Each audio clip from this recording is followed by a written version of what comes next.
Hello students, welcome back to our English class.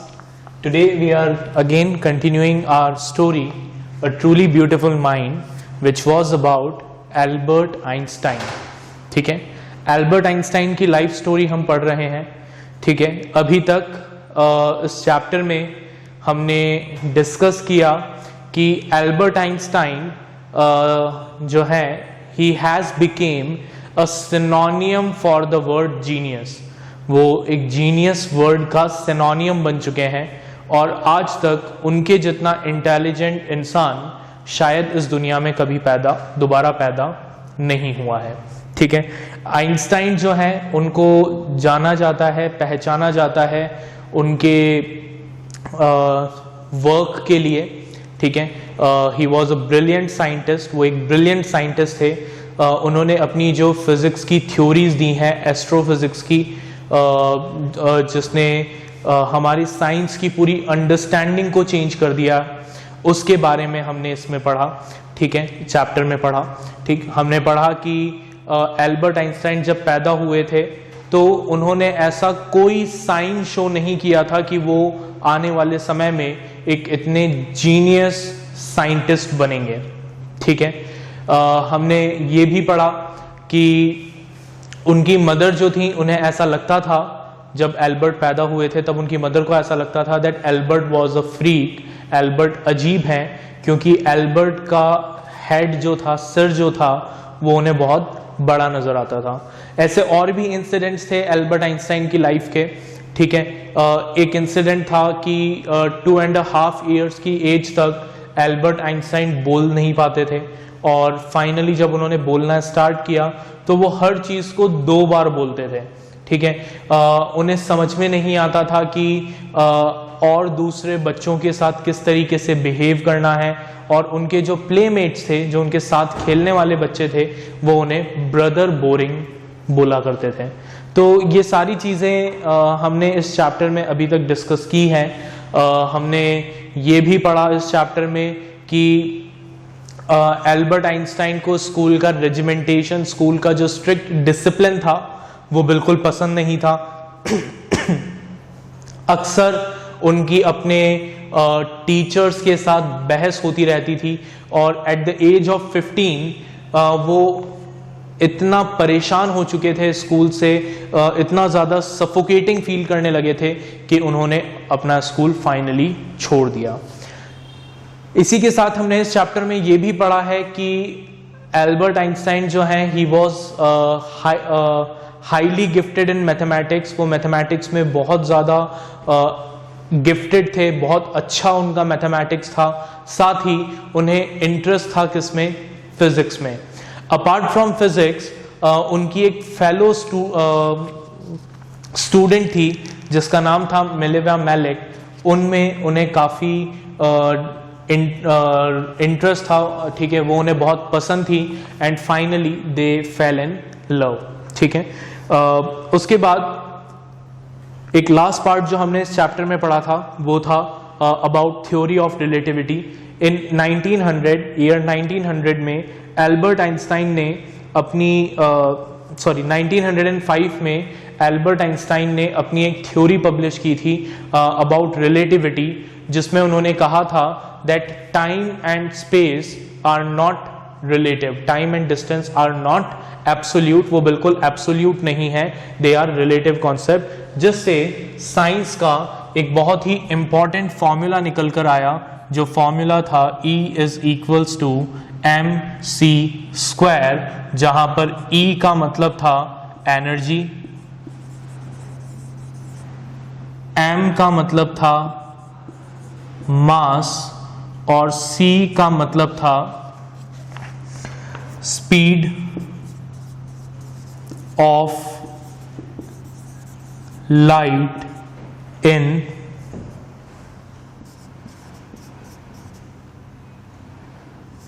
Vacuum.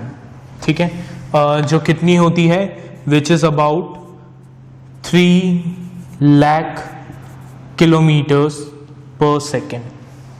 ठीक है, तो ये फॉर्मूला उनका उन्होंने दिया, जिसने साइंस की अंडरस्टैंडिंग को पूरी तरीके से बदल कर रख दिया। आगे बढ़ते हैं हम। मैंने आपको कल बताया था, मतलब लास्ट क्लास में बताया था कि इस थ्योरी ऑफ रिलेटिविटी को एल्बर्ट आइंस्टाइन बहुत ही फनी तरीके से डिफाइन करते हैं। ठीक है, एल्बर्ट आइंस्टाइन क्या कहते हैं? एल्बर्ट आइंस्टाइन कहते हैं कि टाइम जो है और डिस्टेंस जो है ये रिलेटिव कॉन्सेप्ट है, मतलब जो पर्सन टू पर्सन और सिचुएशन टू सिचुएशन बदलते रहते हैं। ठीक है, अपनी थ्योरी को इजी टर्म्स में समझाने के लिए एल्बर्ट आइंस्टाइन कहते हैं कि जब आप एक खूबसूरत लड़की को देखते हैं तो उस लड़की को अगर आप 2 घंटे भी देखें या किसी खूबसूरत लड़की के साथ आप 2 घंटे भी स्पेंड करें तो वो आपको 2 मिनट के जैसे लगते हैं। वहीं अगर आप एक हॉट स्टव पे, एक गर्म तवे पर बैठे हों तो आपको 2 मिनट भी 2 घंटे जैसे लगेंगे। That is theory of relativity. ठीक है, देखें क्या लिखा है। When you sit with a nice girl for 2 hours it seems like 2 minutes, but when you sit on a hot stove for 2 minutes it seems like 2 hours. That is relativity. मतलब time जो है वो absolute नहीं है। ठीक है, अगर 2 minute की बात है तो 2 मिनट तो हमेशा 2 मिनट ही लगने चाहिए थे, लेकिन वो सिचुएशन पर डिपेंड करता है। जब आप फेवरेबल सिचुएशंस में हैं तो आपके 2 घंटे भी 2 मिनट के जैसे हैं, और अगर कंडीशंस अनफेवरेबल है तो 2 मिनट भी आपको 2 घंटे के जैसे लगते हैं। That is theory of relativity. चलिए आगे बढ़ते हैं, एल्बर्ट आइंस्टाइन की स्टोरी को कंटिन्यू करते हैं। अपनी बुक ओपन करें, पेज नंबर 49 निकालें और मेरे साथ आगे रीड करें। Paragraph 10। While Einstein was solving the most difficult problems in physics, his private life was unraveling. अब एक तरफ तो आइंस्टाइन क्या कर रहे थे? फिजिक्स की एक से बढ़कर एक कॉम्प्लिकेटेड प्रॉब्लम्स को सॉल्व कर रहे थे, फिजिक्स की नई नई थ्योरीज दे रहे थे। ठीक है, वहीं दूसरी तरफ आइंस्टाइन की जो पर्सनल लाइफ थी, उस पर्सनल लाइफ में क्या चल रहे थे? बहुत सारे डिस्टरबेंसेस चल रहे थे, बहुत सारी प्रॉब्लम्स चल रहे थे। यहां पर जो वर्ड यूज हुआ है वो वर्ड है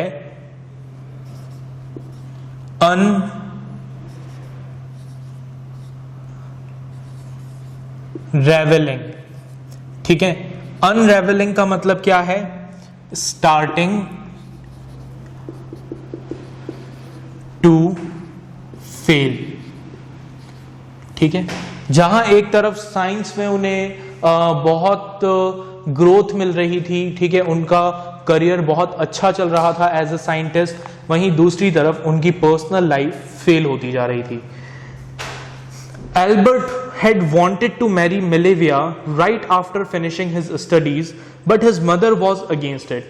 Albert जो है वो अपनी पढ़ाई खत्म करते ही मिलेविया से शादी करना चाहते थे, लेकिन एल्बर्ट की मदर उनके और मिलेविया के शादी के अगेंस्ट थी। ठीक है, मतलब वही टिपिकल ड्रामा। ठीक है, love marriage is not allowed. ठीक है, बट रीजन ये नहीं था। ठीक है, रीजन कुछ और था। She thought Mileva, who was 3 years older than her son, was too old for him. ठीक है, एल्बर्ट की मदर को लगता था कि मिलेवा जो एल्बर्ट से 3 साल बड़ी हैं, तो उन्हें लगता था कि एल्बर्ट और मिलेवा में एज गैप बहुत ज्यादा है। she was also bothered by Mileva's intelligence. Albert की मदर मिलेवा की इंटेलिजेंस से भी बहुत ज्यादा परेशान थी। ठीक है, उन्हें ऐसा लगता था she is a book like you. वो कहती हैं कि मिलेवा भी तुम्हारी तरह ही एक बुक की तरह है। Einstein put the wedding of. ठीक है, मतलब प्रॉब्लम क्या थी? प्रॉब्लम ये थी कि आइंस्टाइन की मदर को ये लगता था कि एल्बर्ट और मिलेवा दोनों ही क्या हैं? इक्वली इंटेलिजेंट हैं। ठीक है, और जब 2 इक्वली इंटेलिजेंट लोग साथ में रहते हैं तो there is a strong possibility कि उनके बीच में ईगो क्लैशेस हो जाएं। ठीक है, तो ये प्रॉब्लम आइंस्टाइन की मदर समझ सकती थी और उन्होंने इसलिए ये कहा कि मैं इस चीज के लिए अलाउ नहीं करूंगी कि तुम मिलेविया से शादी करो। She is a book like you, his mother said. Einstein put the wedding of. तो आइंस्टाइन ने क्या किया? वेडिंग को पोस्टपोन कर दिया। The pair finally married in January 1903 and had 2 sons. Finally Albert और मिलेवा ने जनवरी 1903 में शादी कर ली और उनके 2 बच्चे हुए। But a few years later the marriage flattered, लेकिन कुछ ही सालों के बाद उनकी मैरिज क्या हो गई? फैल्टर्ड।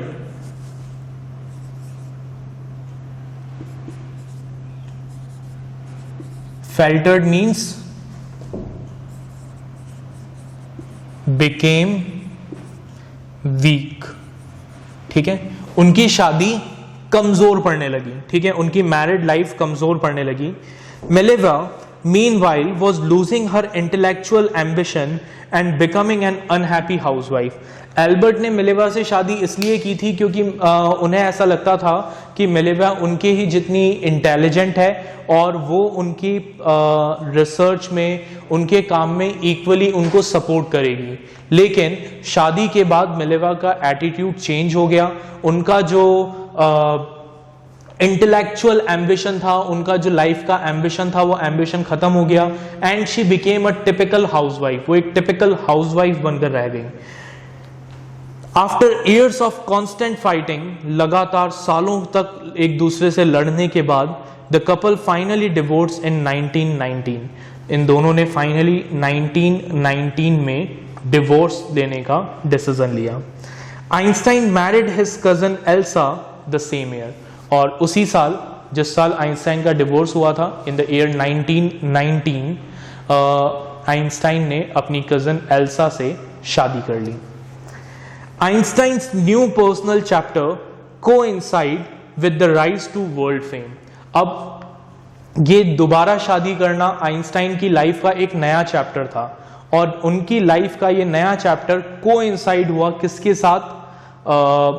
उनके वर्ल्ड फेम के साथ। जहां एक तरफ उनकी लाइफ में, पर्सनल लाइफ में चेंजेस आ रहे थे, उनकी एक नई मैरिड लाइफ की शुरुआत हो रही थी, वहीं दूसरी तरफ उनको दुनिया में पॉपुलैरिटी मिल रही थी as a genius scientist. In 1915 he had published his general theory of relativity which provided a new interpretation of gravity.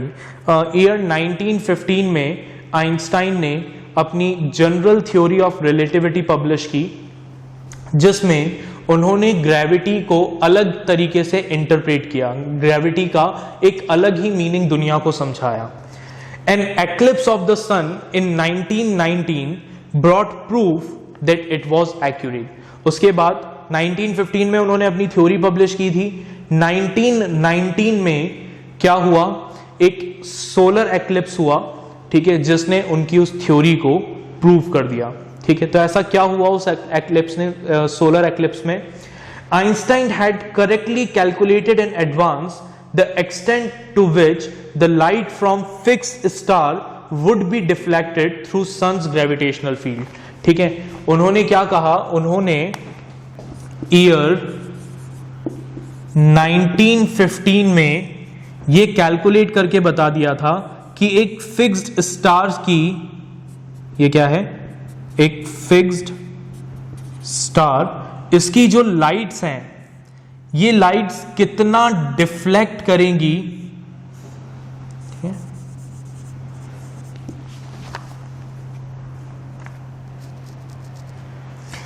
Because of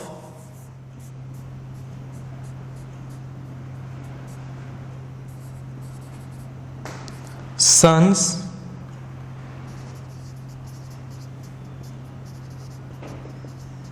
gravitational field. ठीक है, उन्होंने 1915 में ही ये कैलकुलेट करके बता दिया था कि सन के ग्रेविटेशनल फील्ड की वजह से इस फिक्स्ड स्टार की जो लाइट है, ठीक है, वो कितना डिफ्लेक्ट करेगी, अपना कोर्स चेंज कर लेगी। ठीक है, 4 साल पहले, ठीक है, 1919 में वो एक्लिप्स हुआ।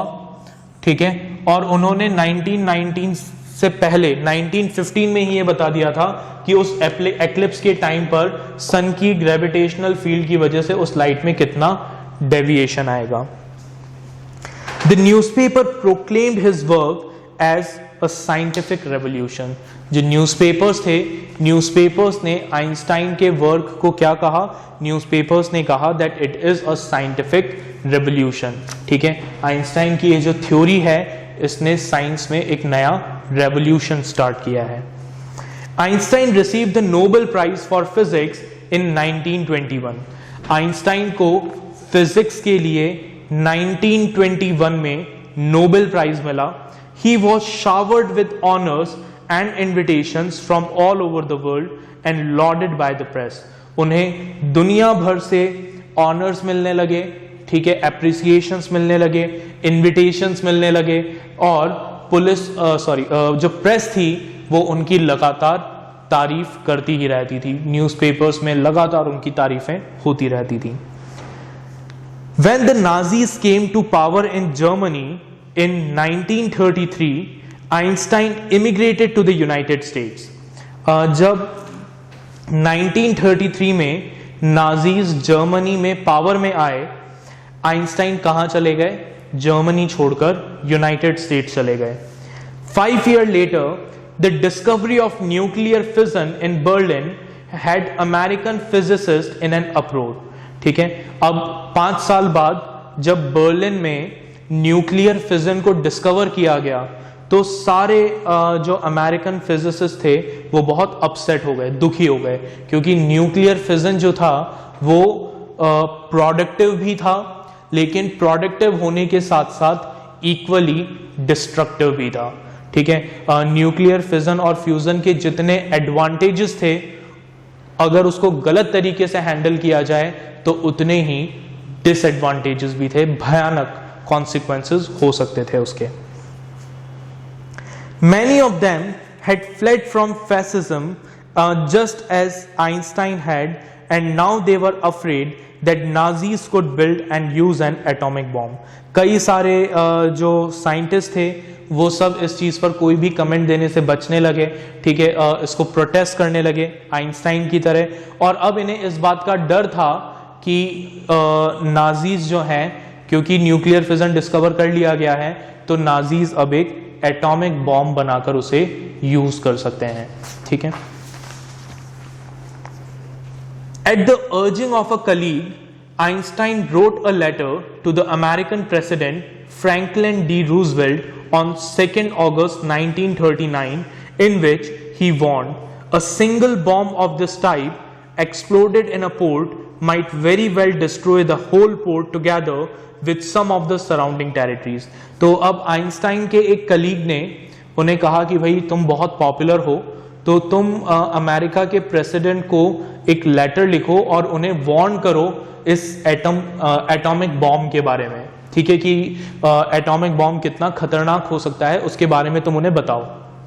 तो आइंस्टाइन ने अमेरिका के जो उस समय के प्रेसिडेंट थे फ्रैंकलिन डी रूजवेल्ट, उन्हें 2 अगस्त 1939 को एक लेटर लिखा और उसमें उन्होंने उन्हें वार्न किया कि इस तरह का एक सिंगल बॉम्ब अगर किसी पोर्ट पर ड्रॉप किया जाए तो ये उस पोर्ट को तो डिस्ट्रॉय कर ही देगा, उस सिटी को तो डिस्ट्रॉय कर ही देगा, साथ ही साथ आसपास के सराउंडिंग टेरिटरीज को भी डिस्ट्रॉय कर देगा।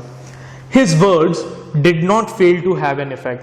तो आइंस्टाइन की ये जो वार्निंग थी, इस वार्निंग का इफेक्ट तो हुआ, लेकिन इफेक्ट कैसा हुआ? नेगेटिव इफेक्ट हुआ। ठीक है, ठीक है, आइंस्टाइन ने ये लेटर क्यों लिखा था अमेरिकन प्रेसिडेंट को कि अमेरिकन प्रेसिडेंट इस तरह के न्यूक्लियर वेपन्स के बनने को रुकवाएंगे, ठीक है, दूसरी कंट्रीज को भी फोर्स करेंगे, नाजीज को भी फोर्स करेंगे कि वो इस तरह के वेपन्स डेवलप ना करें। लेकिन उल्टा हुआ क्या? हुआ ये कि अमेरिका ने अपने खुद के न्यूक्लियर वेपन्स डेवलप किए और उन्हें कहाँ गिराया? आप सब लोग जानते हैं, हिरोशिमा और नागासाकी पर। The Americans developed the atom bomb in a secret project of their own. Americans ने अपने खुद के एक सीक्रेट प्रोजेक्ट में अपने खुद के एटॉमिक बॉम्ब्स बनाए and dropped it on the Japanese cities of Hiroshima and Nagasaki in August 1945. Japan की 2 सिटीज हिरोशिमा और नागासाकी पर वो एटॉमिक बॉम्ब गिरा दिए। उन दोनों एटॉमिक बॉम्ब का नाम था, एक का नाम था फैट मैन और एक का नाम था लिटिल बॉय। ठीक है, ये दोनों एटॉमिक बॉम्ब हिरोशिमा और नागासाकी पर गिराए गए, जिनका जो डिस्ट्रक्शन था वो अनइमेजिनेबल था। Einstein was deeply shaken by the extent of the destruction. उन एटॉमिक बॉम्ब के, उन न्यूक्लियर बॉम्ब के से जो डिस्ट्रक्शन हुआ, आइंस्टाइन उससे बुरी तरीके से हिल गए, ठीक है, उन्हें बहुत डीप शॉक लगा। This time he wrote a public missive to the United nation.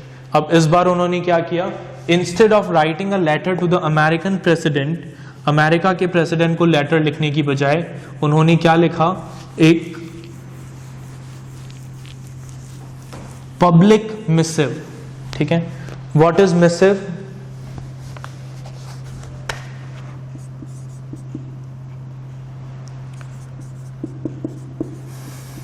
Missive is a letter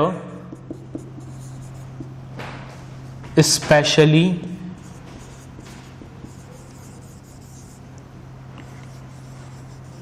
long and formal, ठीक है, या इसको आप ऑफिशियल लिख लें। उन्होंने एक लॉन्ग और ऑफिशियल लेटर लिखा, किसे? यूनाइटेड नेशंस को। In it he propose the formation of a world government. उस लेटर में उन्होंने लिखा कि ये जो अलग अलग कंट्रीज की गवर्नमेंट आपस में लड़ती रहती हैं, इसे रोकने के लिए हमें एक वर्ल्ड गवर्नमेंट बनाने की जरूरत है जो सब अलग कंट्रीज पर कंट्रोल रखे। Unlike the letter to Roosevelt, this one made no impact. लेकिन उनके इस लेटर का कोई असर नहीं हुआ, यूनाइटेड नेशन ने उसको इग्नोर कर दिया। But over the next decade Einstein got ever more involve in politics. लेकिन आने वाले 10 सालों में आइंस्टाइन और ज्यादा पॉलिटिक्स में इन्वॉल्व हो गए, agitating for an end of the arms buildup and using his popularity to campaign for peace and democracy. वो क्या करने लगे? पॉलिटिक्स में इन्वॉल्व हुए, ठीक है, और अपना डिससेटिस्फेक्शन और डिसएग्रीमेंट शो करने लगे। किसके अगेंस्ट? आर्म्स बिल्डअप के अगेंस्ट, कि ये जो दुनिया के अलग अलग देश हैं जो हथियार बनाए जा रहे हैं, एक से बढ़कर एक डिस्ट्रक्टिव वेपन्स क्रिएट करके अपने पास स्टोर करके रखते जा रहे हैं, ये नहीं होना चाहिए, इस पर रोक लगनी चाहिए, इसको बैन किया जाना चाहिए। और वर्ल्ड में क्या एस्टेब्लिश की जानी चाहिए? प्रॉपर पीस एस्टेब्लिश की जानी चाहिए। तो अपनी पॉपुलैरिटी को यूज करके वो इस चीज पर वर्क करने लगे कि वर्ल्ड पीस मेंटेन हो, सारी देश जो हैं वो एक दूसरे से मिलकर रहें, ठीक है, कोई वॉर ना हो, और ये जो कंट्रीज नए नए वेपन्स क्रिएट करती हैं, ठीक है, नए नए सुपीरियर डिस्ट्रक्टिव वेपन्स बनाती हैं, इस पर रोक लगे। When Einstein died in 1955 at the age of 76, he was celebrated as a visionary and world citizen as much as a scientific genius. और जब 1955 में आइंस्टाइन की डेथ हुई at the age of 76 years की एज में, उन्हें एक scientific genius के तौर पे तो पहचाना ही जाता था, लेकिन उसके साथ साथ एक विजनरी और एक वर्ल्ड सिटीजन के तौर पे भी पहचाना जाने लगा, ठीक है। विजनरी मतलब who has a vision for future, जो फ्यूचर को देखते हुए डिसीजन लेता हो, ठीक है। So that was our story of Albert Einstein, a truly beautiful mind. I hope आप सब लोगों को ये स्टोरी समझ में आ गई होगी। चलिए, इस चैप्टर के कुछ क्वेश्चंस हैं, उन क्वेश्चंस को हम एक बार डिस्कस करते हैं, ठीक है। सबसे पहले देखें, Who had these opinions about Einstein? ठीक है, आपको यहाँ पर कुछ ओपिनियंस दी हुई है अलग अलग लोगों की आइंस्टाइन के बारे में। आपको बताना है कि वो ओपिनियंस किसके थे। पहला, ही वॉज बोरिंग। किसे ऐसा लगता था कि आइंस्टाइन बोरिंग थे? आइंस्टाइन के प्लेमेट्स को, ठीक है, आइंस्टाइन के जो फ्रेंड्स थे जो उनके साथ बचपन में खेलते थे, उन्हें ऐसा लगता था कि Einstein is boring. Then he was stupid and would never succeed in life. किसको ऐसा लगता था कि आइंस्टाइन स्टूपिड थे और वो लाइफ में कभी सक्सेसफुल नहीं होंगे? ये लगता था उनके हेडमास्टर को, ठीक है, उनके हेडमास्टर को ऐसा लगता था that Einstein was boring and he will never succeed in life and he was a freak. किससे लगता था कि आइंस्टाइन फ्रीक थे? आइंस्टाइन की मदर को। Okay, next, explain what the reasons for the following are. अब यहाँ पे कुछ सिचुएशंस दी हैं, आपको उनके रीजंस बताने हैं। पहला, Einstein leaving the school in Munich for good. Einstein ने म्यूनिच का अपना स्कूल क्यों छोड़ा था? रीजन क्या था? So the reason was he was feeling suffocated in that school. ठीक है, he hated that school's regimentation, उस स्कूल के रेजिमेंटेशन को, उस स्कूल के स्ट्रिक्ट डिसिप्लिन को वो पसंद नहीं करते थे। That is why he left that school. Then Einstein wanting to study in Switzerland rather than Munich. वो स्विट्जरलैंड में क्यों पढ़ना चाहते थे? Because Switzerland was more liberal than Munich. Switzerland जो था वो म्यूनिच से ज्यादा लिबरल था। Then Einstein seeing in Mileva an ally. Einstein को मिलेविया क्यों पसंद थी? Because Einstein thought that she was a clever female, clever women. Einstein को ऐसा लगता था कि वो एक क्लेवर वुमेन है who has a understanding of science, music and art. ठीक है, just like Einstein. Next, what do these tell you about Einstein. अब इन सब बातों से हमें आइंस्टाइन के बारे में क्या पता लगता है?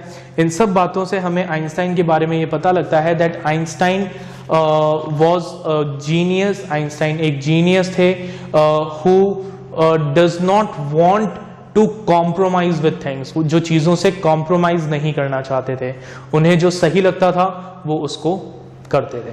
Right, so that was our chapter, a truly beautiful mind.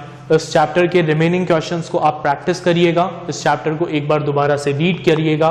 फिर हम मिलेंगे अगले लेक्चर में अगली स्टोरी के साथ। बाय।